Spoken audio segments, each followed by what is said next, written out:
The world as we know it often feels like a vast, echoing chamber of broken promises. We build our towers high, monuments to our ingenuity, yet their foundations crumble beneath the weight of our own hubris. We chase after progress, yet find ourselves trapped in a cycle of endless consumption, a relentless pursuit of fleeting pleasures that leave us empty and wanting. The ancients spoke of a world consumed by violence, a world where the very fabric of creation groaned under the burden of human transgression. They spoke of the Nephilim, not merely giants of physical stature, but giants of ego, their hearts swollen with pride, their minds clouded by ambition. These were the architects of a world where power reigned supreme, where the weak were exploited, and the earth itself was ravaged. Look around you and tell me, have we truly learned from their lament, or are we, in our sophisticated indifference, simply replicating the same ancient tragedy? Our violence is not wielded with swords and spears, but with the cold efficiency of drones and algorithms. Our corruption is not etched in clay tablets, but hidden behind the polished facades of corporate boardrooms and political chambers.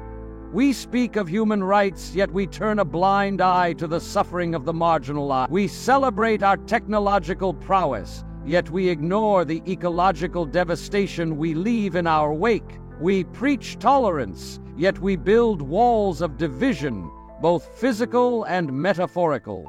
The ancient world was not destroyed by a sudden cataclysm, but by a slow, insidious decay, a gradual erosion of the moral fabric that held society together, and so it is with us. We are not facing a sudden flood, but a rising tide of apathy, a creeping paralysis of the soul. We have lost our sense of the sacred, our reverence for the mystery of creation.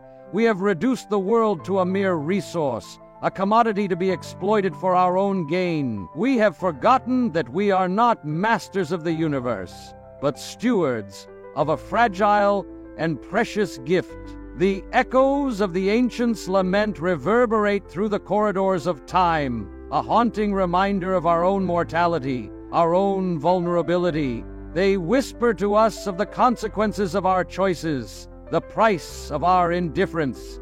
They warn us that the path we are on leads not to progress, but to oblivion. But even in the midst of this darkness, there is a flicker of hope, a faint glimmer of light. For within the human heart, there remains a longing for something more, a yearning for truth, beauty, and goodness. This longing is the echo of the divine, the whisper of God's grace, calling us back to our true selves, back to our true home. Are we willing to listen? Are we willing to heed the warnings of the past and embrace the promise of the future?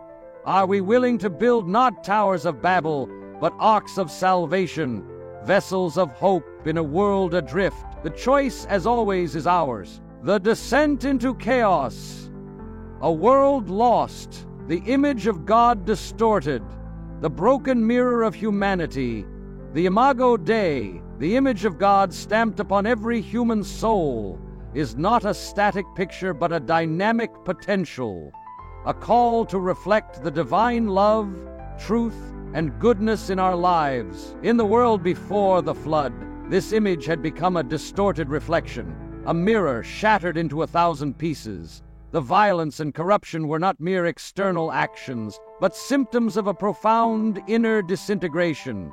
The human heart, designed to be a sanctuary of divine presence, had become a battleground of conflicting desires, a wasteland of broken promises. The capacity for love was twisted into possessiveness, the desire for truth into self-deception, the yearning for beauty into the pursuit of fleeting pleasures. The Nephilim, those legendary figures, were not merely physical giants, but symbols of an inflated ego, a humanity that sought to usurp the divine, to make itself God. They were the embodiment of hubris, the arrogant belief that human power could rival divine authority. Their ambition was not merely to dominate the earth, but to rewrite the very laws of creation, to bend reality to their will. This distortion of the Imago Dei manifested in every aspect of life. Social structures became instruments of oppression. Relationships became transactional, and even the natural world was seen as a resource to be exploited. The human capacity for creativity was perverted into the creation of weapons of destruction. The ability to communicate was used to spread lies and propaganda, and the gift of reason was employed to justify acts of cruelty. The world before the flood was not a world of monsters, but a world of broken mirrors, each reflecting a distorted image of the divine. It was a world where the human capacity for goodness was overshadowed by the human propensity for evil, where the light of God's love was obscured by the darkness of human self-centeredness. We see echoes of this distortion in our own time: the pursuit of power and wealth at any cost, the dehumanization of the other, the erosion of moral values. These are all symptoms of a humanity that has lost its way, a humanity that has forgotten its true identity as children of God. Sin as entropic force, the cosmic cancer. Sin is not merely a collection of individual transgressions, but a pervasive force, an entropic energy that degrades the entire cosmos. It is like a cancer, spreading through the body of creation, corrupting not just human relationships, but the very fabric of reality. The ancients understood this cosmic dimension of sin. They saw the world as a living organism, a delicate balance of interconnected forces. When humanity disrupted this balance, the consequences were not limited to human society, but reverberated throughout the entire created order. The soil itself became barren, the animals grew wild and fearful, and the harmony of nature was shattered. The very elements of creation, earth, water, air, and fire, became instruments of destruction, reflecting the chaos within the human heart. This entropic force of sin is not merely a metaphor, but a spiritual reality. It is the force that pulls us away from God, the source of all life and goodness. It is the force that leads to disintegration, decay, and death. We see this entropic force at work in our own time. The pollution of our environment, the depletion of natural resources, the extinction of species, these are all symptoms of a world where the forces of entropy are gaining ground. But the entropic force of sin is not limited to the physical world. It also manifests in the spiritual and moral realms. The breakdown of families, the erosion of trust, the rise of violence and hatred, these are all signs of a world where the bonds of community are fraying, where the forces of disintegration are at work. This is not a cause for despair, but a call to action. We are not powerless in the face of this entropic force. We are called to be agents of renewal, to work towards the restoration of God's creation, to build communities of love and justice, to resist the forces of disintegration with the power of grace. Divine sorrow, the heart of a grieving father. The flood was not a mere act of divine anger, but a profound expression of divine sorrow. It was a lament, a cry from the heart of a loving parent watching their beloved child destroy themselves. God's heart ached for the world he had made, for the humanity he had created in his own image. The flood was not a tantrum, a capricious act of destruction, but a necessary intervention, a radical surgery performed to save the patient from a terminal illness. It was an act of tough love, a painful but necessary step to clear the way for a new beginning. Imagine a loving parent watching their child succumb to addiction, knowing that only a drastic intervention can save them. The parent's heart is filled with sorrow, not anger. They long for their child to return to their senses, to embrace the path of healing and restoration. This is the heart of God, a heart filled with love and mercy even in the face of human rebellion. The flood was not a sign of God's weakness, but a testament to his strength, his unwavering commitment to the salvation of his creation. God's sorrow is a reminder that sin is not a trivial matter. It wounds not only us, but also the heart of God. It disrupts the harmony of creation, it breaks the bonds of love, it leads to suffering and death. But God's sorrow is also a source of hope. It is a sign that God has not abandoned us, that he continues to love us even in our brokenness. It is a reminder that even in the midst of the darkest storms, the light of God's love continues to shine. Noah's righteousness, a beacon of sanity. Noah's righteousness was not a passive virtue, but an active resistance against the prevailing currents of his time. He was a beacon of sanity in a world gone mad, a voice of reason in a chorus of chaos. His righteousness was not merely a matter of moral uprightness, but a radical fidelity to God's presence in a world that had forgotten him. He walked with God, not just in prayer, but in every act of his life. He was a living testament to the possibility of living in harmony with God's will, even in the midst of a corrupt and violent society. His obedience was an act of radical trust, a leap of faith into the unknown. He was asked to do something that seemed utterly absurd, to build a massive ark on dry land amidst the jeers and mockery of his neighbors. How often do we dismiss the divine whisper because it contradicts our own limited understanding, our own preconceived notions of what is possible? Noah's obedience was not blind or unquestioning. It was rooted in a deep understanding of God's character, a profound trust in his wisdom and love. He knew that God's ways were not our ways, that his thoughts were higher than our thoughts. Noah's story is a call to radical faithfulness, a challenge to live our lives in accordance with God's will, even when it seems foolish or impossible. It is a reminder that true righteousness is not about conforming to the standards of the world, but about aligning our lives with the divine will. The Ark, a vessel of salvation and stewardship. The Ark as the church, a refuge in the storm. The Ark, in its essence, is a profound prefiguration of the church. A vessel of salvation in a world submerged in sin. It is a tangible reminder that even amidst the most tumultuous storms of life, God provides a refuge, a place of sanctuary, a community of faith where we can find solace and strength. The church, like the Ark, is not a perfect institution, but a vessel filled with imperfect people, all seeking to navigate the storms of existence. It is a community bound together by faith, hope, and love, a place where we can find forgiveness and healing, where we can be nourished by the sacraments, and where we can be equipped to face the challenges of the world. The Ark's construction was a communal effort, a testament to the power of collaboration and shared purpose. Similarly, the church is built upon the foundation of community, where each member plays a vital role in the body of Christ. We are called to support one another, to bear one another's burdens, and to work together for the common good.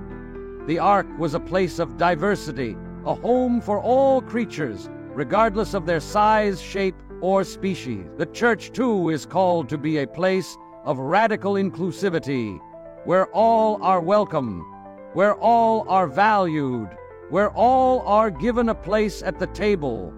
We are called to embrace the diversity of God's creation, to celebrate the unique gifts and talents of each individual, and to build a community where all can flourish. The Ark was a place of safety, a refuge from the raging waters of the flood. The church, too, is called to be a place of safety, a refuge from the storms of life. It is a place where we can find shelter from the temptations and trials of the world, where we can be strengthened by the grace of God, and where we can be equipped to face the challenges of our time. The church, like the Ark, is a sign of hope, a beacon of light in a world shrouded in darkness. It is a reminder that even in the midst of the most devastating storms, God's love endures, His promises are faithful, and His plan for salvation will prevail. We are called to be living witnesses to this hope, to share the good news of the gospel with a world that desperately needs it, and to build a community that reflects the love and mercy of God. The Ark as the human soul, a sanctuary within. Each of us carries within us an ark, a sacred space within the soul, which must be carefully tended. This inner sanctuary is the place where we encounter God, where we cultivate virtue, and where we find the strength to navigate the storms of life. The Ark of the soul is not a static entity, but a dynamic process of growth and transformation. It is a place where we are called to weed out the debris of worldly desires, the clutter of anxieties and fears, and the distractions of fleeting pleasures. We must fill it, instead, with the virtues of faith, hope, and love, the qualities that allow us to navigate the storms of life with grace and resilience. The Ark of the Soul is a place of introspection and self-reflection, where we are called to examine our conscience, to acknowledge our shortcomings, and to seek forgiveness for our sins. It is a place where we can cultivate humility, recognizing our dependence on God's grace, and where we can nurture gratitude, appreciating the blessings that we have received. The Ark of the Soul is a place of prayer and contemplation, where we can quiet the noise of the world and listen to the still, small voice of God. It is a place where we can seek guidance and wisdom, where we can be strengthened for the journey ahead. The Ark of the Soul is a place of creativity and imagination, where we can nurture our God-given talents and use them for the good of others. It is a place where we can cultivate beauty, both within ourselves and in the world around us, and where we can inspire others to seek the good, the true, and the beautiful. The Ark of the Soul is a place of resilience and perseverance, where we can find the strength to overcome adversity, to endure suffering, and to persevere in the face of challenge. It is a place where we can cultivate hope, trusting in God's promises, and where we can find the courage to face the future with faith. The Ark of the Soul is a place of sanctuary, a refuge from the storms of life. It is a place where we can find peace and solace, where we can be strengthened by God's grace, and where we can be equipped to face the challenges of our time. We are called to tend to this inner sanctuary with care, to cultivate the virtues that allow us to navigate the storms of life, and to build a soul that reflects the love and mercy of God. The importance of detail, God's attentiveness. Notice the detail that God gave Noah. God cares about the small things, the specifics. This meticulous attention to detail is not a sign of pedantry, but a reflection of God's infinite love and wisdom. It is a reminder that every aspect of creation, every element of our lives, is worthy of our attention and care. The instructions given to Noah were precise and detailed, covering everything from the dimensions of the ark to the types of animals to be included. This attention to detail reflects God's concern for the preservation of life, His commitment to the restoration of creation, and His understanding of the interconnectedness of all things. God's attention to detail is also a reflection of His love for us. He knows the number of hairs on our heads. He hears the prayers of the brokenhearted, and He sees the needs of the marginalized.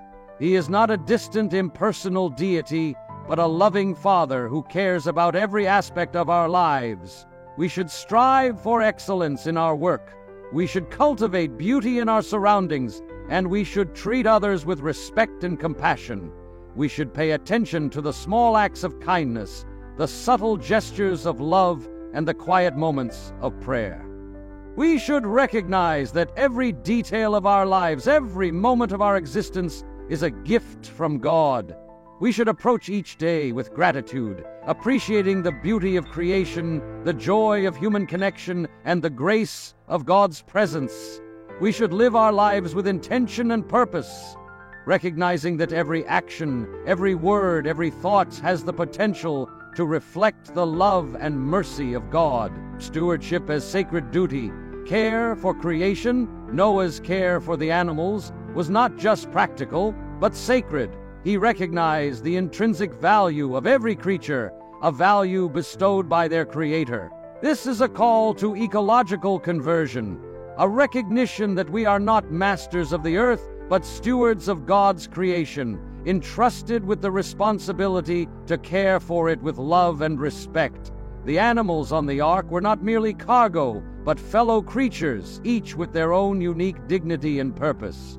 Noah's respect for the animal kingdom reflects a deep understanding of the interconnectedness of all living things, a recognition that we are all part of the same web of life.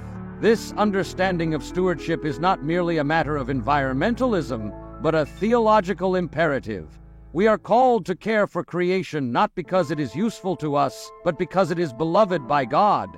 We are called to protect the biodiversity of the planet, to conserve natural resources, and to promote sustainable practices, not because it is politically expedient, but because it is morally right. The Ark is a symbol of the interconnectedness of all living things. Each species, each individual, plays a vital role in the delicate balance of creation. To disrupt this balance is to disrupt the very harmony of God's design. We are called to be mindful of the impact of our actions, to recognize the consequences of our choices, and to strive to live in harmony with the natural world. Noah's actions in his time were a radical departure from the prevailing attitude of exploitation. He understood that dominion, as given to humanity in Genesis, was not a license to dominate and destroy, but a sacred trust, a call to cultivate and care for the earth as a garden. This is the essence of ecological conversion, a fundamental shift in our relationship with creation, from one of exploitation to one of stewardship. This conversion requires us to see the world not as a collection of resources to be consumed, but as a living tapestry of interconnected beings, each reflecting the beauty and diversity of God's creation. It requires us to move beyond a utilitarian view of nature, where value is measured solely in terms of human benefit, and to embrace an ethic of intrinsic worth, where every creature is valued for its own sake. This is not a romanticized view of nature, but a recognition of our responsibility as stewards. We are called to use the resources of the earth wisely, to conserve its beauty and diversity, and to protect it from harm. This requires us to make difficult choices, to sacrifice short-term gains for long-term sustainability, and to prioritize the well-being of the planet over the pursuit of material wealth. The Ark, in its very structure, embodies this principle of sustainable living. It is a closed system, a self-contained ecosystem, where every element is interconnected and interdependent. It is a model for how we can live in harmony with nature, how we can create communities that are both just and environmentally responsible. In our time, the challenges of climate change, pollution, and deforestation are a stark reminder of the consequences of our failure to be good stewards of creation. The story of Noah and the Ark is a call to action, a challenge to embrace our responsibility to care for the earth, to protect its biodiversity, and to ensure its sustainability for future generations. This is not just a matter of environmental policy, but a spiritual. It is a call to cultivate a deep reverence for creation, to recognize its sacredness, and to treat it with the same love and respect that we show to our fellow human beings. As we look at the animals on the Ark peacefully coexisting, we see a vision of what is possible, a glimpse of the harmony that God intended for creation. It is a reminder that even in the midst of chaos and destruction, hope remains, and that we have the power to build a better future, a future where humanity and nature can thrive together in harmony with God's design. The flood as political and environmental metaphor. The flood as divine revolution, a radical act of justice. The flood as a radical act of divine intervention serves as a powerful metaphor for the necessity of systemic change. It is a revolution from above, a dramatic upheaval that dismantles the corrupt structures of a fallen world.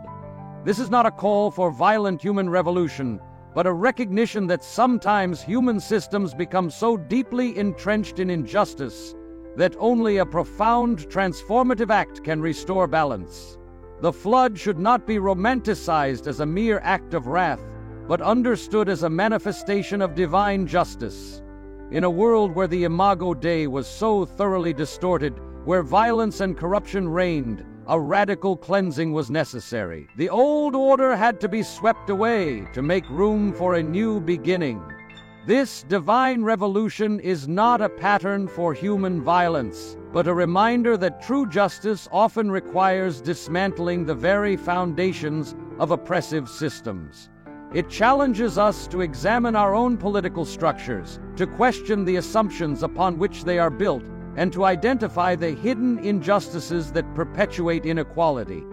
The flood is a stark reminder that power, when unchecked, inevitably leads to corruption. The Nephilim, with their inflated egos and insatiable appetites, represent the dangers of unchecked power, the tendency of human beings to abuse authority for their own gain. In our own time, we see echoes of this corruption in the concentration of wealth and power in the hands of a few, in the erosion of democratic institutions, and in the rise of authoritarianism.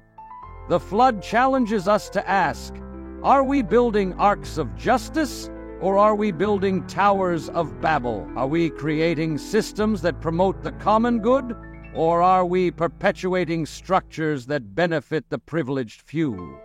The flood is a call to radical humility, a recognition that human systems are fallible and prone to corruption. It reminds us that we are not the masters of our own destiny, but stewards of a world created by God. We are called to build institutions that reflect the divine values of justice, mercy, and compassion.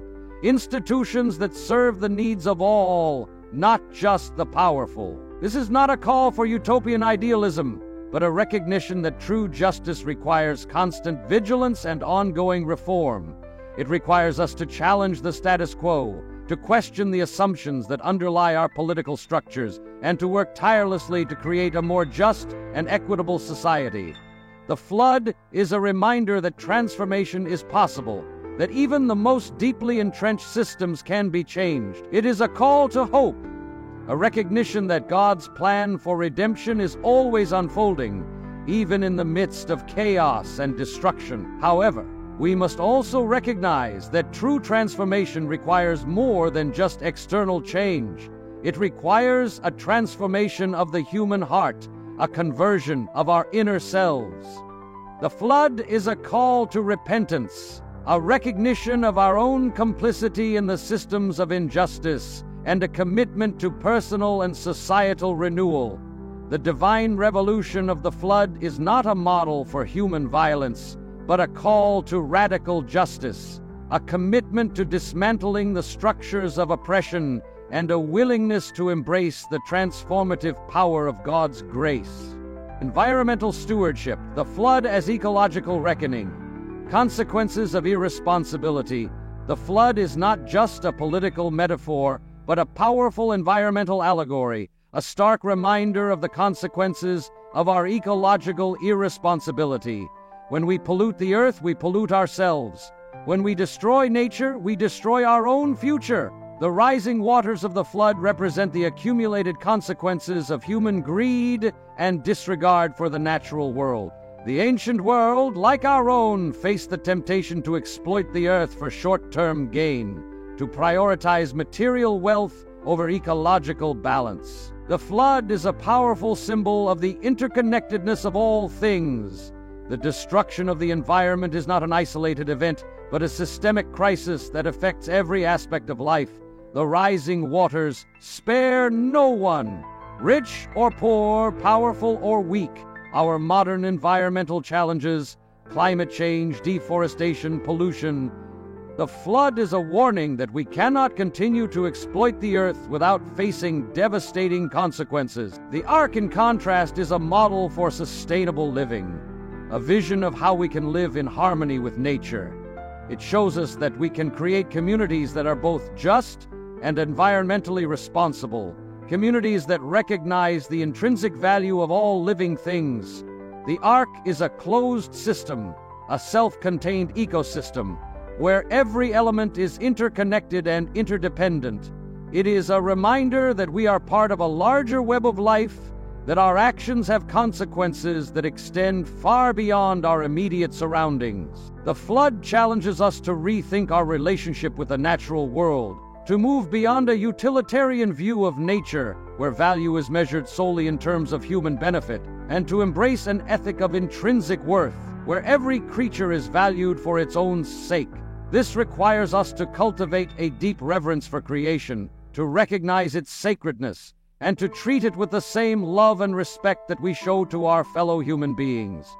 The Ark is a call to ecological conversion, a fundamental shift in our relationship with creation, from one of exploitation to one of stewardship. It requires us to move beyond a consumerist mindset, where we prioritize material possessions over ecological balance, and to embrace a simpler, more sustainable way of life. This is not a call for asceticism or self-denial, but a recognition that true happiness is found not in material wealth, but in a harmonious relationship with God, with our fellow human beings, and with the natural world. The flood is a reminder that we are not the masters of the earth, but stewards of God's creation. We are called to use the resources of the earth wisely, to conserve its beauty and diversity, and to protect it from harm. This requires us to make difficult choices, to sacrifice short-term gains for long-term sustainability, and to prioritize the well-being of the planet over the pursuit of material wealth. The Ark is a symbol of hope, a reminder that even in the midst of environmental crisis, we have the power to build a better future. It is a call to action, a challenge to embrace our responsibility to care for the earth, to protect its biodiversity, and to ensure its sustainability for future generations. The Rainbow Covenant, a promise of hope and justice. The rainbow as a symbol of divine fidelity, a tangible sign of God's enduring love and mercy. The rainbow, more than a mere atmospheric phenomenon, is a profound theological symbol, a tangible sign of God's covenant, a promise that He will never again destroy the earth in this way. It is a luminous testament to God's enduring love and mercy, a reminder that even after the most devastating judgments, divine compassion prevails. The rainbow is not a fleeting spectacle, but a lasting covenant, a promise etched in the very fabric of creation. It is a reminder that God's promises are steadfast, that His love is unwavering, and that His mercy endures forever. The rainbow is a symbol of divine restraint, a promise that God, in His infinite wisdom, will not unleash His full power against humanity again. It is a recognition of human frailty, a concession to our inherent weakness, and a testament to God's patient love. The rainbow is not a sign of divine weakness, but a demonstration of divine strength. It is a display of God's ability to control His power, to temper His justice with mercy, and to offer forgiveness to a repentant humanity. The rainbow is a reminder that judgment is not God's final word. It is a temporary measure, a necessary step towards redemption. God's ultimate desire is not to destroy, but to save, not to condemn, but to restore. The rainbow is a symbol of hope, a beacon of light in the midst of darkness. It is a reminder that even after the most devastating storms, God's love continues to shine, His promises remain faithful, and His plan for salvation will prevail. The rainbow is a call to trust, a challenge to believe in God's goodness, even when we are surrounded by darkness. It is a reminder that God is always faithful, even when we are faithless. The rainbow is a symbol of reconciliation, a bridge between heaven and earth, a sign that God has reconciled Himself to humanity.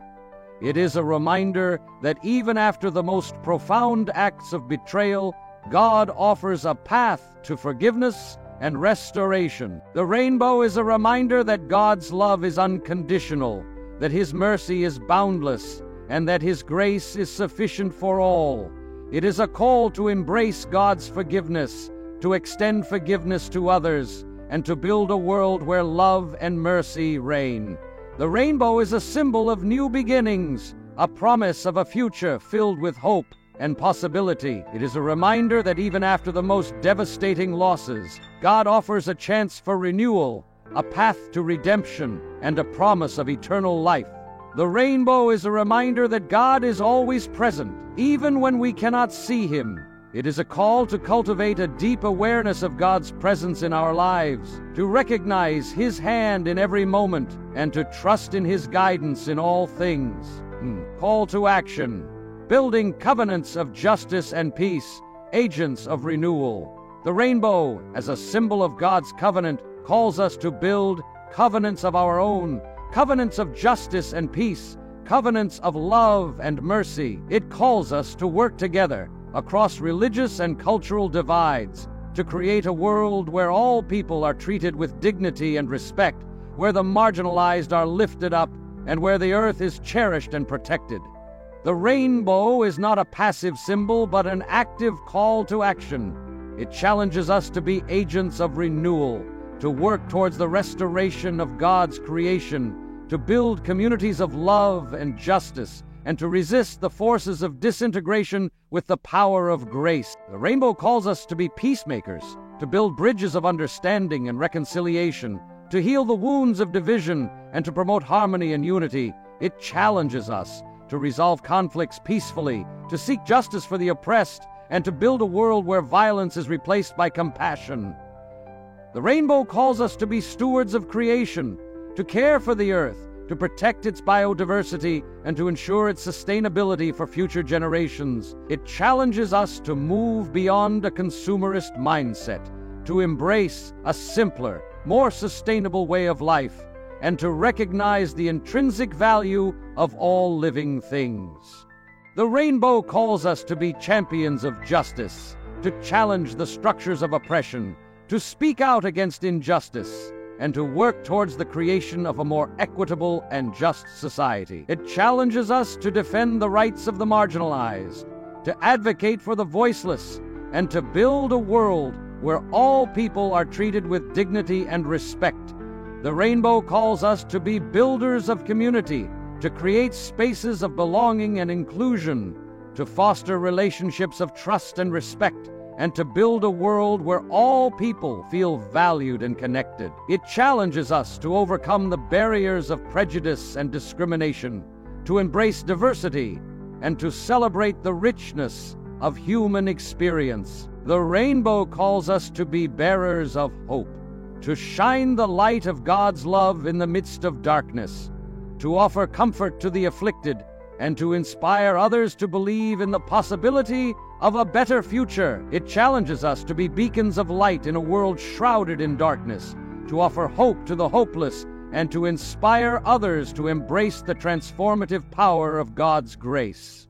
The rainbow calls us to be witnesses to God's love, to share the good news of the gospel with a world that desperately needs it, to build a community that reflects the love and mercy of God, and to be living examples of God's grace in action. The rainbow is a symbol of hope, a reminder that even in the darkest of times, God's light shines through. Let it inspire us to be agents of renewal, to build a world worthy of the covenant, to create a society where justice and peace prevail, and to live lives that reflect the love and mercy of God. Noah's lesson for today: a path to renewal, transition to modern-day scenes of community building, people planting trees, cleaning up polluted areas, working in soup kitchens, and engaging in peaceful protests for social justice. Show interfaith gatherings where people from different backgrounds come together to discuss shared values and common goals. Use a montage of individuals engaged in acts of kindness and compassion, highlighting the ripple effect of positive action. Show children playing together, symbolizing the hope for a future free from division and conflict. Conclude with a panoramic view of a thriving community, bathed in the golden light of a new dawn. The final shot should be a close-up of a single seed sprouting, symbolizing the potential for growth and renewal. A story of transformation beyond mere survival. Noah's story, often reduced to a tale of survival, is in its essence a profound narrative of transformation. It transcends the mere physical preservation of life, delving into the depths of spiritual renewal and the potential for humanity to choose a different path. It is a powerful reminder that even amidst the most devastating circumstances, The human spirit possesses the capacity for profound change, for a radical reorientation towards the good. Noah's journey was not simply about weathering the storm. It was about navigating a fundamental shift in the very fabric of existence. The world he knew, the world of violence and corruption, was irrevocably swept away. He emerged into a new reality, a blank canvas upon which humanity could paint a different future. This transformation was not merely external, it was deeply internal. Noah's unwavering faith, his steadfast obedience, and his commitment to righteousness were the anchors that allowed him to navigate the chaos. He embodied the virtues that were absent in the world that perished, demonstrating that even in the face of overwhelming darkness, the light of goodness could prevail. His experience invites us to consider our own capacity for transformation. Do we merely seek to survive the challenges of our time, or do we aspire to be agents of change, catalysts for a better future? Do we allow the storms of life to define us, or do we choose to emerge from them stronger, wiser, and more committed to the pursuit of justice and peace? Noah's story is a call to embrace the transformative power of grace. It reminds us that even when we feel lost and overwhelmed, God's love is a constant presence, guiding us towards renewal. It is a reminder that we are not bound by the patterns of the past, that we have the freedom to choose a different path, to build a world that reflects the divine values of love, mercy, and justice. The flood, in its destructive force, cleared the way for a new beginning. It was a radical act of purification, a symbolic baptism, washing away the sins of the old world. Similarly, our own challenges, our own moments of crisis, can serve as catalysts for transformation, opportunities to shed the burdens of the past and embrace the promise of a new dawn. Noah's story is not a distant relic of the past. It is a living testament to the enduring power of hope, a beacon of light in a world often shrouded in darkness. It is a reminder that even in the face of overwhelming challenges, we can choose to be agents of change, to build a better future, to create a world worthy of the covenant, building arcs of hope, sailing towards a new dawn. Let us be like Noah, faithful in the midst of chaos, courageous in the face of adversity, and committed to building a world where justice and mercy reign. Let us not merely admire his example, but embody his virtues, becoming living testaments to the power of faith and the transformative potential of grace. The chaos that Noah faced was not merely a physical deluge. It was a moral and spiritual tempest, a world adrift in a sea of corruption and violence. In our own time, we face similar challenges: the rising tides of injustice, the storms of division, and the looming threat of environmental catastrophe. Yet, like Noah, we are called to be beacons of hope, to build arcs of resilience in the face of adversity. These arcs are not physical structures, but spiritual sanctuaries, communities of faith and movements for justice, where we can find refuge, strength, and inspiration. Let us build arcs of compassion, where we extend mercy to the marginalized, where we offer comfort to the afflicted, and where we embrace the stranger with open arms. Let us build arcs of justice, where we challenge the structures of oppression, where we advocate for the voiceless, and where we work tirelessly to create a more equitable and just society. Let us build arcs of reconciliation, where we heal the wounds of division, where we build bridges of understanding, and where we promote harmony and unity. Let us build arcs of stewardship, where we care for the earth, where we protect its biodiversity, and where we ensure its sustainability for future generations.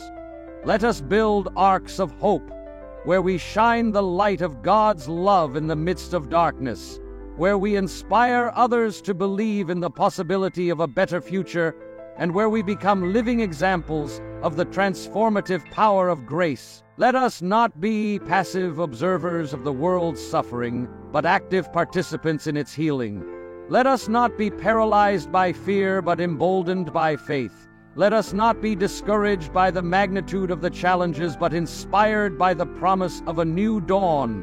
Like Noah, let us embark on a journey of faith, trusting in God's guidance and sailing towards the promise of a world redeemed. Let us build our own arks of hope, and let them be vessels of transformation, carrying us towards a future where justice and mercy reign, where love triumphs over hate, and where the light of God's grace illuminates the path to a new creation. Thank you for accompanying us on this exploration of Noah and the Great Deluge, a paradigm of renewal and justice. If this journey into the depths of this ancient narrative has resonated with you, if you feel a stirring within to build your own ark of hope amidst the storms of our time, we invite you to join the Hope in God community. Subscribe for more profound theological reflections that illuminate the timeless truths of Scripture. Share your own experiences of encountering grace in the midst of life's challenges, and let us continue together, navigating the rising tides of our age. Let us build arks of compassion, justice, and stewardship, finding hope in every step of our shared pilgrimage towards a deeper understanding of God's enduring covenant and the promise of a renewed world.